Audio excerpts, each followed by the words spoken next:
저는 베이스캠프 영어 이진희 강사입니다. 자, 오늘 저랑 이 동명여고 1학년 2학기 기말고사에 대해서 분석해보는 시간을 가져보도록 하겠습니다. 자, 내신 구성은요, 일단 객관식 29문항 80점, 그 다음에 서술형 내문항 20점으로 구성이 되어 있습니다. 그러니까 객관식 문제를 담아주면 80점, 서술형에서 한 문제 정도 틀리면 한 5점에서 6점 정도씩, 그렇죠? 벅벅 깎이는 그러한 시험이었다라고 보시면 될 것 같아요. 자, 그 다음에 영역별 시험 문제의 특징과 대비책에 대해서 한번 살펴보도록 하겠습니다. 자, 첫 번째, 듣기. 듣기는요, 시간이 매우 부족했을 것이다. 우리 모두 다 동감하죠, 그렇죠? 이제 동명여고에서 시험을 한 4번쯤 봤기 때문에 듣기가 만만치 않다. 듣기 시간 내에 풀어내는 것이 굉장히 힘들다라는 것을 깨달으셨을 겁니다. 왜 그러냐면 영어로 된 보기함들, 그리고 적절한 것을 고르시오가 아니라 대답으로 적절하지 않은 것을 고르시오 라는 문제들이 출제가 되기 때문에 사실상 다 읽어봐야 돼요. 보기항 1번에서부터 끝번까지 다 읽어보고 적절하지 않은 것을 골라내야 하는 그런 문제이기 때문에 사실상 보기항을 읽어내는데 필요한 시간이 굉장히 부족했을 것이다 라고 생각이 되고요. 자, 영어로 된 보기항, 그 다음에 적절하지 않은 것을 고르는 거, 이거 사실상 어휘 문제라고 보셔도 사실은 무방합니다. 그렇죠? 그래서 동명여고 선생님들, 1학년 선생님들 특히나 어휘 추론 문제에 굉장히 중점을 두고 계시다라는 거 다시 한번 말씀드릴게요. 자, 그럼 이 듣기를 잘 풀기 위해서 우리는 어떻게 하셔야 됩니까? 자, 해당 범위의 단어와 스크립트를 꼼꼼하게 암기하셔야 돼요. 자, 듣기를 공부하는 데 있어서 많은 학생들이 착각하고 있는 부분이 하나가 있어요. 그게 바로 뭐냐면 듣기는 한 시험 보기 한 2, 3일 전에 그 뒤에 있는 해답지 그냥 다 읽어보면 돼. 약간 이런 생각을 하고 있어요. 또 어떤 학생들은 되게 자만하게 혹은 교만하게도 나는 중학교 때부터 듣기 문제는 틀려본 적이 없는데 지난번에 틀린 거 내가 실수해서 그런 거야. 이번에는 내가 미리 공부하지 않아도 잘 풀 수 있어. 약간 이런 식의 생각을 하고 있는 친구들이 있을 수도 있습니다. 오산이에요. 여러분들이 듣기에 대해서 시간을 많이 들이지 않고 듣기 점수를 다 맞을 수 있다고 생각하는 건 이 동명여고 내신 시험에서는 커다란 오산이다 라고 보시면 돼요. 그렇죠? 그래서 어떻게 대비를 해야 하는가? 해당 범위의 단어와 스크립트는 미리 공부하셔야 됩니다. 미리 하셔야 돼요. 시험 3일 전에 아니면 시험 전날에 그냥 아침에 잠깐 읽어보고 이렇게 해서는 여러분의 듣기를 다 맞을 수가 없어요. 꼭 한 개 정도는 틀릴 겁니다. 보통 한 4분에서 5분 정도에서 탁 막혀서 하나 틀리는 그러한 일이 발생할 수 있다라는 거 꼭 미리 공부를 해라라는 거 말씀드리고 싶고요. 자, 그 다음에 어휘요. 어휘는 지금 동명여고에서 가장 다양한 유형으로 출제되는 거예요. 그렇기 때문에 자, 지금 그 두 단어 간의 관계를 찾으시오, 아니면 빈칸에 들어갈 어휘를 찾으시오, 그리고 철자가 조금 혼동되는 어휘, 그 다음에 영영풀이, 그리고 외부 지문을 이제 어휘 유형으로 출제하는 등 가장 다양한 유형으로 출제되는 것이 어휘 문제다. 그만큼 선생님들이 어휘 문제를 출제하시는데 굉장한 시간과 노력을 쏟고 계시다라는 거 알아주시면 되겠고요. 자, 선생님이 이제 시험 문제를 받고 분석해 봤겠죠. 어휘가 나오는 그 7번 문제부터 한번 분석을 해봤어요. 그랬더니 거기에 출제된 모든 예문 중에서 한 2개 정도를 제외하고는 다 여러분들이 가지고 계신 수능 실전 그 예문에서 그대로 출제가 되었다 라는 사실을 깨달을 수가 있었습니다. 그렇기 때문에 수능 실전책을 공부하지 않은 그런 친구들이 이 동명여고 시험에 어휘 문제를 푸는 것은 상당히 어려워요. 다 맞는 건 불가능하죠. 근데 우리는 할 수 있어요. 왜? 이미 다 그 수능 실전책에 나왔었던 예문이에요. 그대로 나온 거예요. 그쵸? 그렇기 때문에 여러분들 예문까지 암기하시는 걸 반드시 필수적인 작업으로 삼아 주셔야 됩니다. 그래서 예문 암기는 꾸준하게 철저하게 그리고 확실하게 해야 한다. 이거는 비단 내신 기간뿐만 아니라 내신 기간이 아닌 기간이라고 할지라도 예문을 포함해서 암기하는 습관을 꼭 길러줘야 된다라고 말씀을 드리고 싶어요. 우리가 예문을 암기하면 어느 정도 이 어법과 문법에 대한 기본적인 구조와 틀은 머릿속에 저장이 될 수 있거든요. 아무래도 동명여고 훌륭한 영어 선생님들께서 그걸 노리신 것 같아요. 그래서 학생들이 예문 예문을 잘 암기해서 기본적인 어떤 문장의 구조나 형식을 조금 암기했으면 좋겠다라는 심정으로 이 수능 실전 단어 예문에서 많은 부분 그대로 출제하신 것이 아닌가. 다른 말로 이야기하자면 우리는 예문을 암기하면 된다라는 거예요. 그렇죠? 그래서 예문 암기는 꾸준하고 철저하게, 그리고 대충 이런 것 같아. 아, 이러이러한 주어로 시작했었던 문장에서 이 단어가 있었지, 그냥 대충이 아니라 확실하게 예문을 암기해야 된다라고 말씀을 드리고 싶어요. 자, 그 다음에 이제 교과서 모의고사 객관식 문제입니다. 자, 교과서 모의고사 객관식 문제는요, 보통 내용 파악 문제가 주로 출제되죠. 일치, 불일치, 순서 혹은 어휘와 같은 내용 파악 문제와 어법 위주의 문제가 출제가 된다, 이렇게 보시면 돼요. 특히 어법은 모두 고르시오 유형이 까다롭게 출제가 된다라고 보시면 되겠어요. 그렇죠? 그래서 이번에 좀 많은 그런 오답을 양산을 했었던 21번인가요? 그거 저랑 조금 이따가 다시 볼 건데, 모두 고르시오 유형이 좀 까다롭게 출제가 되죠. 게다가 우리가 살펴봐야 하는 그 어법 그 밑줄 쳐져 있는 그 부분의 개수도 되게 많아요. A, B, C, D, E, F, G, H, I 막 9개, 10개 정도씩 이렇게 출제를 하죠. 그렇죠? 그래서 이 어법 문제가 조금 까다롭게 출제된다, 이렇게 보시면 되겠고요. 그래서 이것은 이 까다로운 어법 유형을 제외하고는 그렇게 어려운 유형은 아니었어요. 여러분들이 다양한 유형의 변형 문제를 풀어보셨다면 아마도 이 객관식 문제는 큰 무리 없이 맞췄을 것 같다라는 생각이 듭니다. 자, 중요한 건 이제 4번이죠. 교과서 모의고사 서술형 문제예요. 그렇죠? 그래서 글을 전체를 다 읽고 이 글의 요약문을 영어로 작성하는 그런 유형이 빈번하게 출제되고 있다라고 봐주시면 돼요. 그러니까 어법사항을 꼼꼼하게 묻기보다는, 물론 이 객관식에서 어법사항을 꼼꼼하게 물어보기 때문에 서술형에서까지 어법사항을 물어볼 필요는 없겠죠. 꼼꼼하게. 그래서 어법사항을 매우 꼼꼼하게 물어보기보다는 그 전체 구성 혹은 의미상의 동의어를 파악하는 문제를 주로 출제합니다. 의미상의 동의어란 무슨 뜻이에요? 다른 글에서라면 모르겠지만 이 글에서만큼은 이 단어, 이 표현이 다 똑같은 뜻이야. 똑같은 뜻을 그냥 모양만 바꿔서 출제하는 그러한 의미상의 동의어를 잘 파악해야 우리가 서술형 문제에서 높은 점수를 받을 수가 있습니다. 자, 그래서 문장 안의 유기적인 구조를 잘 파악해야 돼요. 그리고 동일한 개념을 나타내는 다양한 표현들에 유의해서 우리가 서술형 문제를 대비해야 된다라고 보시면 되겠습니다. 요거 대표 유형을 좀 한번 살펴보도록 하겠습니다. 자, 여러분 21번 교과서에서 어법으로 나왔었던 문제예요. 자, 다음 글의 밑줄 친 부분 중 어법상 틀린 것의 개수를 골라보세요 라고 이야기하고 있습니다. 자, 보면 굉장히 많아요. 이 보기항이 한 9개 정도 되거든요. 그 9개 보기항 우리는 다 보셔야 돼요. 자, 첫 번째. 자, just as we all constantly look around. A번은 틀렸네요. 그쵸? 여기 동사가 있기 때문에 또 동사가 올 수 없어요. B번, without being conscious. 자, without 다음에 ing 형태의 동명사가 목적으로 나왔는데 이 동명사 be에 연결되어 있는 동명사죠. 그래서 이 뒤에 형용사로서 의식하지 않고 라는 뜻을 나타내고 있습니다. B번은 맞게 잘 쓰였어요. 비동사 뒤에 형용사가 온 거 문제가 없죠. 그 다음 C번은요, cheer them up. 우리가 이런 식으로 앞에 동사 그리고 부사로 이루어져 있는 동사를 이어동사라고 이야기하는데, 이 이어동사는 제가 대명사 목적어를 취할 때에는 항상 이 이어동사 사이에다가 대명사 목적어를 집어넣어 주기로 약속이 되어 있죠. 그래서 맞게 잘 쓰였습니다. 지금까지는 A번이 틀렸고요. B번이랑 C번은 맞게 잘 쓰였어요. 자, 그 다음에 넘어와서 자, when we see someone to beg on the street. 아, 이거는 틀린 것 같네요. 왜냐면 우리가 볼 때 누군가가 beg, 구걸하는 모습을 볼 때, 그렇죠? 목적어 뒷자리에 이런 식으로 밑줄이 쳐져 있으면 이 자리는 목적격 보어 자리의 확률이 굉장히 높아요.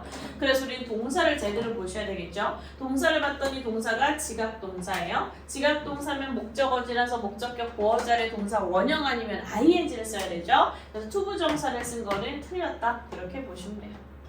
자, 그 다음에 we may consider what it is likely to slip out. 자, 우리는 생각할지도 몰라요. What it is likely 이렇게 나왔네요. 그렇죠? 아니요. 여기에서 likely가 아니라 like라고 하는 전치사를 써주셔야 돼요. 원래 이 전치사 뒤에 전치사의 목적어로 what 이런 아이가 들어가거든요. Like what 무엇과 같은지. 근데 이제 의문사는 항상 자기가 문장이 맨 앞으로 튀어나가고자 하는 성질이 있죠. 그래서 얘가 이렇게 앞으로 나갔다라고 보시면 되겠어요. 그죠? 그래서 what과 like가 합쳐져서 무엇과 같은지, 다른 말로 이야기하자면 어떤지의 의미가 됩니다. 그죠? 그래서 likely가 아니라 like 이렇게 바꿔주셔야 돼요. 자, 그래서 우리는 생각할 수도 있죠. 밖에서 잠을 자는 게 무엇과 같은지 어떤지. 굉장히 추운 날. 그리고 left. 자, and라고 하는 접속사 뒤에 left가 나왔으니까 이건 100% 반드시 병렬을 물어보는 문제입니다. 자, 이때 여기서의 left는요, 우리 의미상, 다른 말로 이야기하자면 해석상 어떤 단어랑 어울리게 해석하는 게 제일 좋아요? 밖에서 추운 날에 밖에서 잠을 자는 게 무엇과 같은지 생각해 볼 수 있고, 그리고 돈을 좀 남겨둘 수 있다. 그래서 이게 consider 뒷부분에 나오는 동사 원형 leave랑 병렬되는 것이 해석상 가장 어울려요. 그렇죠? 그래서 여기에서는 이 left를 leave 이렇게 조동사 뒤에 동사 원형으로 맞춰줘야 된다라고 보시면 되겠습니다. 됐어요? 자, 그 다음에 보니까 we may want to do whatever we can to help the person. 이건 선생님이 수업하면서 굉장히 강조했었던 부분인데요. 자, 우리는 하기를 원할지도 모릅니다. Whatever we can. 우리가 할 수 있는 건 뭐든지 하기를 원할 수 있습니다. 왜? 그 사람을 돕기 위해서. 그쵸? 그래서 여기는 해석상 투부정사를 사용해서 목적을 나타내주는 것이 적절합니다. 그냥 앞뒤 해석을 하지 않고 기계적으로 봤을 때에는 can이라는 조동사가 있으니까 조동사 뒤에 당연히 동사 원형 와야 되는 거 아니야? 이렇게 생각해가지고 틀렸다라고 볼 수도 있는데 그럼 안 됩니다. 여기에서는 의미상 해석상 그 사람을 도와주기 위해서 업무하기 위해서 투부정사의 부사적인 용법이 되어야 되기 때문에 투부정사 to 다음에 동사 원형 쓰는 거 맞게 잘 썼죠. 그렇죠? 자, 그 다음에 These little conscious acts, 이러한 조그마한 의식적인 행동들, 공감의 의식적인 행동들은요 도와줄 수 있습니다. 만드는 것을요. 우리의 삶을 더 행복하게 만드는 것을 도와줄 수 있습니다. 이렇게 이야기하고 있는 거네요. 그렇죠? 자, 여기서 그럼 help 다음에 목적어가 이렇게 ing가 왔는데 이거 틀린 거죠. 그렇죠? help는 자기 뒤에 목적어로 투부정사 쓴다. 이렇게 생각해 두라 그랬어요. 그리고 help는 투부정사를 목적으로 쓰지만 이때 to도 생략 가능하다. 그래서 help는 자기 뒤에 투부정사나 아니면 동사 원형의 형태인 목적어가 올 수 있다. 이렇게 보시면 되겠어요. 근데 help는 자기 뒤에 이렇게 ing 목적어를 쓸 수 없냐? 그건 또 아니죠. help는 자기 뒤에 목적어로 ing를 쓸 수 있습니다. 다만 그때는 이 help라고 하는 동사의 뜻이 바뀌죠. help 뒤에 ing가 목적어로 오면 이때 help는 피하다의 뜻이에요. avoid의 뜻이 되는 거죠. 그렇죠? 우리들의 삶을 행복하게 만드는 것을 피합니다. 이럴 수는 없잖아요. 해석상 안 맞잖아요. 그러니까 이거를 투부정사나 동사 원형으로 바꿔주시면 돼요. 그렇죠? 우리들의 세상을 갖다가 better world, 더 좋은 세상으로, 이거는 더 좋은 세상, 형용사가 뒤에 있는 명사를 수식한 거죠. 그렇죠? 이거는 괜찮게 쓰였습니다. 그래서 틀린 거는 총 5개라고 보시면 돼요. 그렇죠?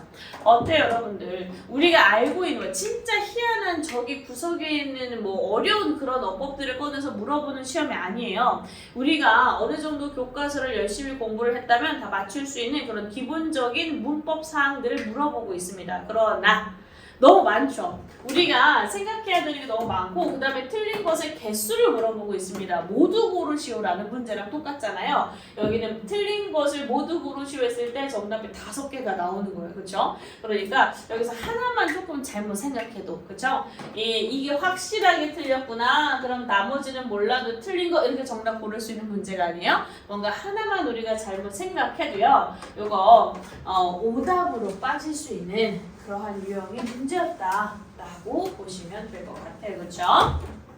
자, 그러면 이제 우리는 이 방학을 이용해서 어떻게 공부를 해야 하는가? 우리가 원래 하던 대로 하시면 돼요. 우리가 원래 하던 대로 클래스 카드 이용해서 공부를 하시고, 그 다음에 워크북으로 3문장씩 매일, 그 다음에 모의고사를 활용해서 공부를 하면 됩니다.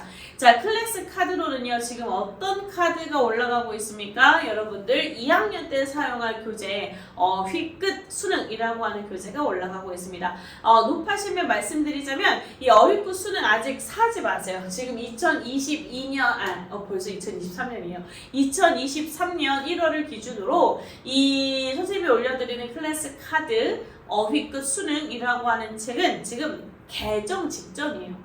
아마 23년 한 3월쯤에는 개정판이 나올 수 있어요. 그러면 여러분들 학교에서도 선생님이 이제 개정판을 사용해서 문제를 출제하실 수 있고, 아니면 굉장히 커다란 변화가 있다면 아마도 다른 책을 선정하실 가능성도 높아요. 그러니까 저는 이제 여러분들의 선배가 한 3년, 4년 정도 계속해서 2학년 때면 써왔던 그 어휘끝 수능 9판을 올려드리고 있기 때문에 요거는 클래스 카드로 학습을 하시고 책을 아직은 구매하지 마세요.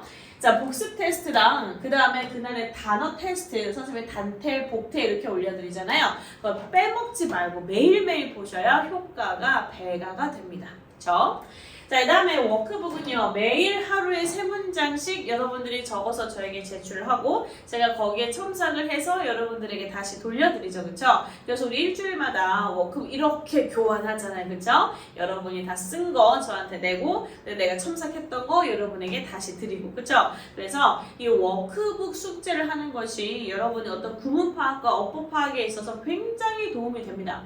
이 워크북 숙제를 하는 것이 좀 힘들어요. 그리고 굉장히 귀찮습니다. 그리고 생각보다 시간이 많이 들죠. 그래서 여러분들 선배님들이 저에게 이야기했었어요. 선생님, 저 솔직히 말해서 이거 너무 시간이 많이 들어가고 시간 소모적인 것 같긴 해요. 좀 줄여주시면 안 돼요? 이렇게 이야기하길래, 그러면 그 친구가 2등급을 나오고 있었던 친구이기 때문에 너가 이번 시험에서 100점이나 1등급을 맞으면 선생님이 너 워크북 숙제 없애줄게. 이렇게 이야기했어요. 그랬더니 그 학생이 열심히 공부를 해서 1등급을 맞았죠. 그래서 그 다음에 불러서 야, 너 진짜 1등급 맞았구나. 워크북 숙제 안 해도 돼? 이렇게 이야기를 했더니 아니에요 선생님, 제가 워크북 숙제를 열심히 해서 1등급을 맞을 수 있었던 것 같아요. 그래서 워크북 계속 할래요. 이렇게 이야기를 했었던 친구가 있습니다.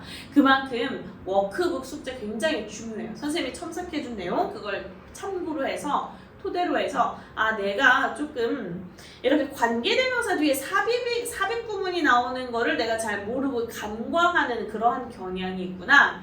나는 가목적어 구문만 나오면 자꾸 이 가목적어 있을 어떤 앞에는 대명사처럼 해석하는 성향이 있구나. 이런 것들을 여러분들이 파악할 수 있어요. 그래서 워크북에 이제 내가 이해가 안 가는 문장을 막 적고 이거를 열심히 고민을 막 하다가 맞다, 이거 가목적어 구문이었지 라는 것을 여러분이 깨달으시면 다음번에 시험에서 똑같은 구문을 만났을 때, 똑같은 가목적어 구문을 만났을 때 그때는 금방 알아볼 수가 있단 말이죠. 그래서 워크북 숙제 굉장히 중요하다라고 말씀을 드리고 싶고요.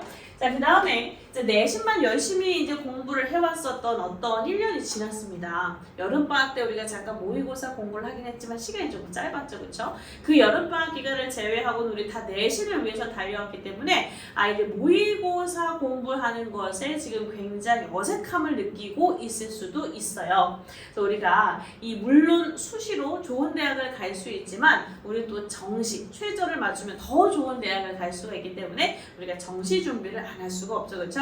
그래서 최저 맞추기, 정시 준비를 위해서 우리가 방학 때는 모의고사 수업을 진행을 하고 있습니다. 시간에 맞춰서 문제를 풀어보고, 그 다음에 내신 때는 선생님이 정말로 하나하나, 자, 잘 봐봐. 여기가 주어야, 여기가 동사야, 여기 이렇게 전명어로 묶여있지. 이렇게 수식을 하는 거란다. 자, 그럼 해석해보세요. 이렇게 굉장히 하나하나 세세하고 구체적으로 수업을 나가기 때문에 모의고사 시험지를 많이 안 풀어본 친구들은 처음 모의고사 시험지를 받아보고 풀 때 굉장히 당황해요.